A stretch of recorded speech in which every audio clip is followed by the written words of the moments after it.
Ayatul Kursi is made up of 9 sentences. Allahu la ilaha illa huwa al-hayyul qayyum, number 1. La ta'khudhuhu sinatun wa la nawm, number 2. Lahu ma fis samawati wa ma fil ard, number 3. What's number 4? Man dha alladhi yashfa'u 'indahu illa bi idhnihi. That's number 4. يَعْلَمُ مَا بَيْنَ أَيْدِيهِمْ وَمَا خَلْفَهُم, number 5. Then وَلَا يُحِيطُونَ بِشَيْءٍ مِّنْ عِلْمِ إِلَّا بِمَا شَاءَ, number 6. Then وَسِعَ كُرْسِيُّهُ السَّمَاوَاتِ وَالْأَرْضِ, number 7. وَلَا يَؤُودُهُ حِفْظُهُمَا, number 8. وَهُوَ الْعَلِيُّ الْعَظِيمُ, number 9. 9 sentences. The first sentence is Allahu la ilaha illa huwa al-hayyul qayyum. It's a beautiful sentence which ends with 2 of Allah's names. What are those 2 names? Al-Hayy, Al-Qayyum, the living and the source of all establishment. Everything stands and exists and is maintained because of Allah. What's incredible is that the last sentence, sentence number 1, has something in common with sentence number 9, which is وَهُوَ الْعَلِيُّ Azim. How many names of Allah in the last sentence? 2 names of Allah in the first sentence, 2 names of Allah in the last sentence. Okay. Before I go to the second sentence, let me tell you something about security. Security guards have a very hard job. But if you get a if you're in security, you have to sit in your booth.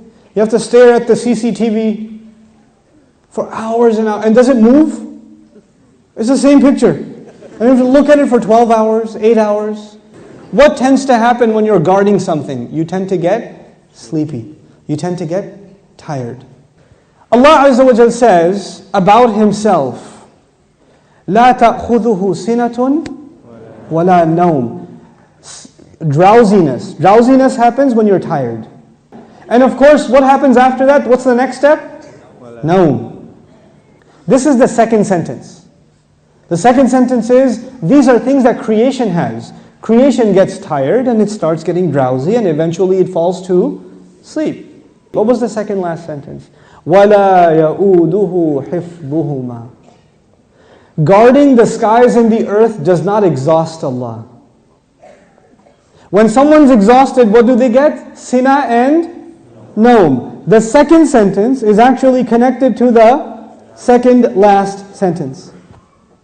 لا تأخذه سنة ولا نوم ولا يؤوده حفظهما. He says له ما في السماوات وما في الأرض. He owns whatever is in the sky and the earth. Now before I tell you further, you need to understand the difference between 2 words, 2 names of Allah, Malik and Malik. Malik is an owner. Malik is an owner. Malik, what is Malik? King. Is there a difference between a king and an owner? Yes. Ownership is about property. But kingdom is not about, you're not the king over a tree or the king over a piece of land. You're the king over the people who live in that land. Kingdom is about controlling people. Ownership is about controlling objects.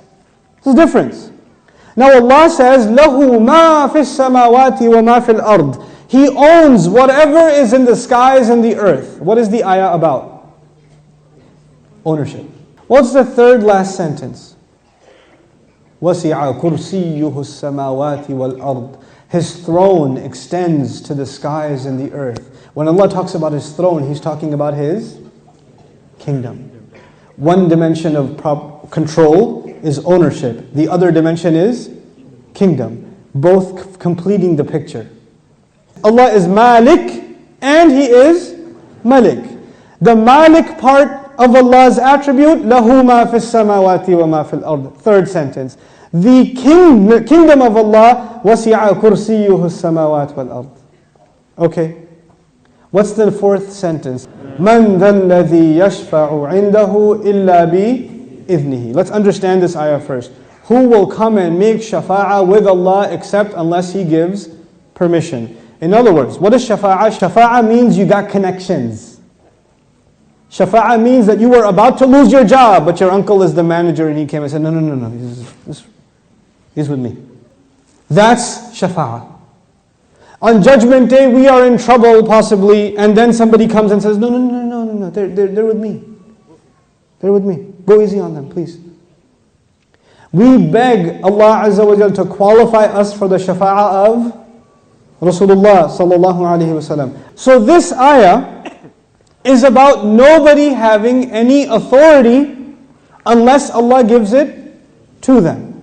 وَلَا يُحِيطُونَ بِشَيْءٍ مِّنْ عِلْمِهِ.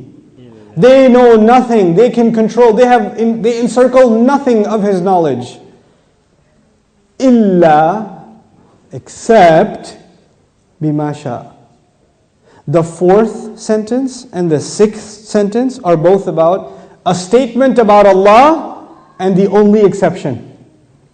The statement was, nobody has authority to make a case except whoever Allah gives permission. They have no knowledge except whoever He wants to give knowledge to. Otherwise they know nothing. The fourth and the sixth sentence are correlated. The first and the ninth, the second and the eighth, the third and the seventh, the fourth and the sixth. What's left? Middle sentence? He says, يَعْلَمُ مَا بَيْنَ أَيْدِيهِمْ وَمَا خَلْفَهُمْ. Oh my God, He says He knows what is ahead of them and what is behind them. And He knew what is coming ahead in the ayah and what was behind in the ayah. He put in the middle of it is, I know what's ahead and I know what's behind. Who speaks like that? Who speaks like that? SubhanAllah.